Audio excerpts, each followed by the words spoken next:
கருணாநிதி, நம்ம உதயநிதி, நம்ம ஸ்டாலின் மாதிரி, நம்ம நயன்தாரா, நம்ம நிவேதா, நம்ம பாஜிவா பாபு, நிறைய சொல்லு.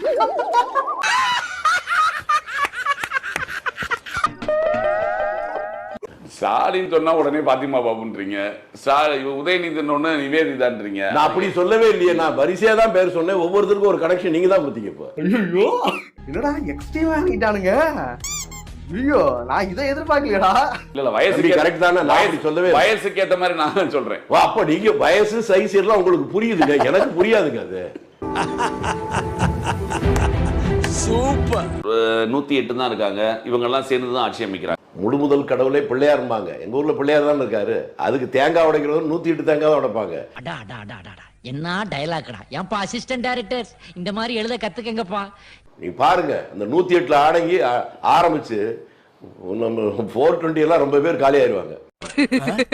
108 + 5 அப்படிங்கிறது நல்லது. அப்புறங்க 108 கண்டு 5 கரெக்டா தான் சொல்றீங்க. அட பாரியா, யோ நான் முன்னேறனே இல்லையா, நீ சொல்றத கேட்கறதுக்கு நல்லா இருக்கியா? உங்க சிந்தனை தப்பா எங்கேயோ போகுது. 7:30 ஆரம்பிக்குதுன்னு நினைக்கிறேன். உதயநிதி ரொம்ப வருத்தப்பட்டு சொல்லியிருக்காரு. இப்போ 7:30ன்னு சொன்ன உடனே உதயநிதிக்கிறீங்க.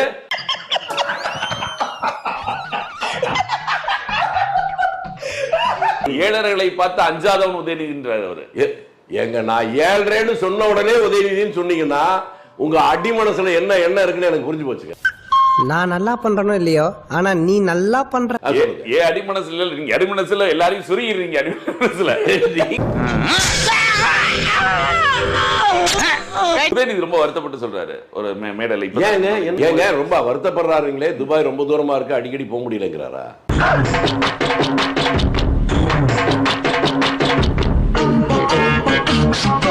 துணை முதல்வராக இருக்கும் பொழுது அதுக்காக கொஞ்சம் ரிலீஃப்காக அவர் அங்க போயிட்டு. அப்ப இனிமே போக மாட்டாரு, பணி இல்ல. எதிர்கட்சி தலைவரா பணி இருக்குல்ல சார். ஏங்க அப்ப ஓஹோ இப்பதான் பணியே, ஏற்கனவே சும்மா இப்படி குண்டக்க மண்டக்க பேசினா ஒரு மனுஷன் என்னதான் பண்ண முடியும்பா? காங்கிரஸ் அவர் என்ன சொல்றாரு, காங்கிரஸ் நம்ம ஓட்ட வாங்கி காங்கிரஸ் ஜெயிச்சிச்சு. ஏங்க அவங்க ஓட்ட வாங்கி தான் நாங்க ஜெயிச்சோம் இல்ல, அவங்க ஓட்ட வாங்கி அவங்க அப்பட ஜெயிக்க வைக்க முடியல.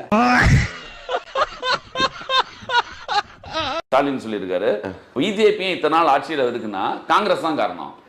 காங்கிரஸ் செய்த தவறுனாலதான் தொடர்ந்து பிஜேபி. அதிமுக ரொம்ப நாள் ஆட்சி இருந்ததுக்கு யாரு காரணம்? அது ஸ்டாலின் தானா? நம்ம ஒரு பக்கம் வண்டியை திருப்புனா அது ஒரு பக்கம் போதடா கடவுளே.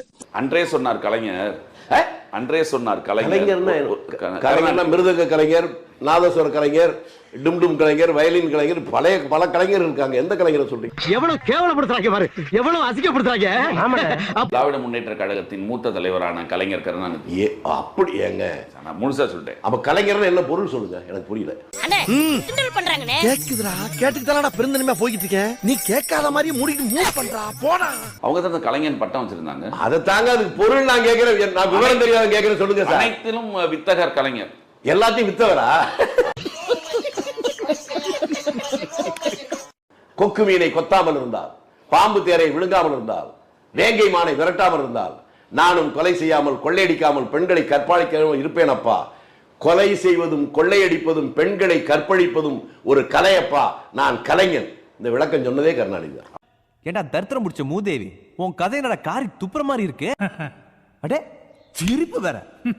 அவர் கலைஞர் ஒத்துக்க மாட்டீங்க. கலைஞர்னு பாவங்க, அந்த மனுஷனை எங்க கேவலப்படுத்தணும்.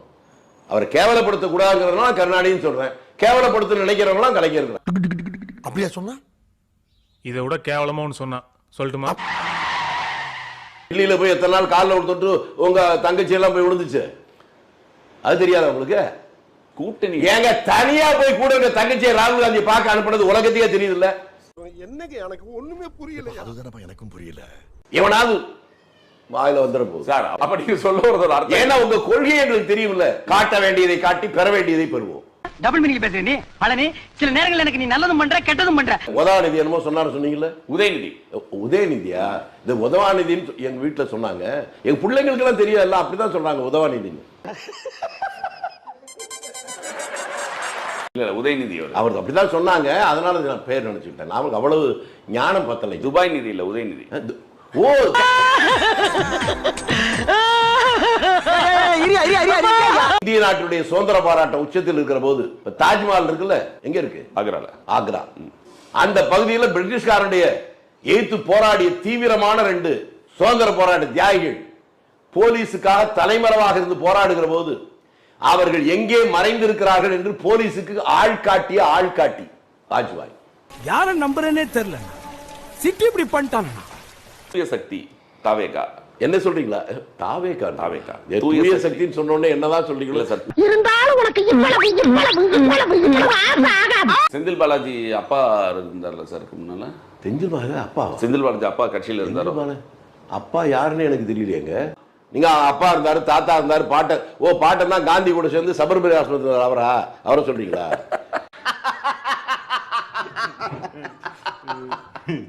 ஏங்க உங்களை மாதிரி ஆளு தாங்க ஊரையே கெடுக்குறீங்க. சரி சார், நல்லவனை பத்தி பேசவே மாட்டீங்க, அயோக்கியனை உத்தம மாதிரி காட்டுவீங்க. கரூர்ல அத்தனை வேலைகளையும் முடிச்சிட்டு கோயம்புத்தூருக்கு போனாரு. அதான் முடிச்சுட்டாருங்க கரூர்ல.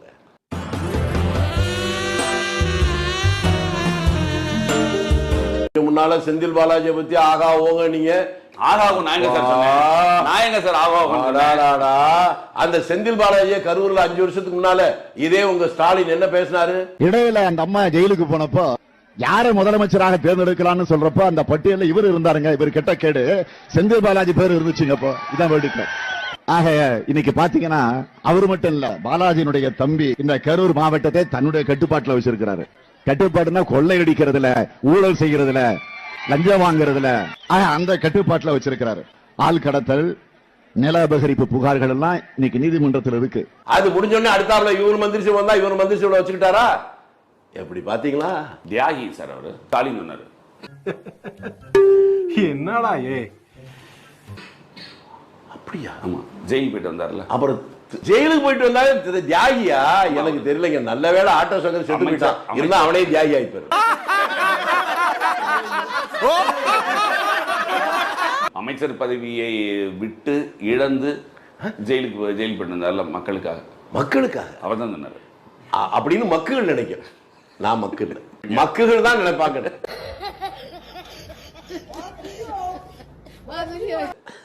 ஸ்டாலின் பெருமையா சொன்னாரு. மக்கள் தான் நினைப்பாங்கன்னு சொன்ன உடனே ஸ்டாலின்.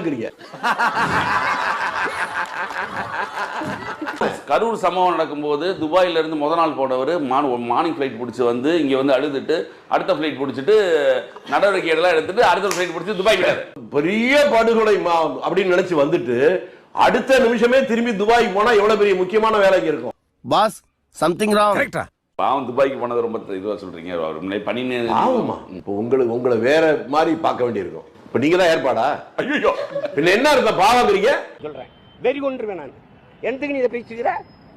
என்னதான் நினைக்கிறீங்க நீங்க? சார் அவர் வந்து பணி நியமனமா போனேன்னு சொல்றாரு சார். அவரு அதைத்தான் சொல்றேன். என்ன பணி சொல்லுங்க?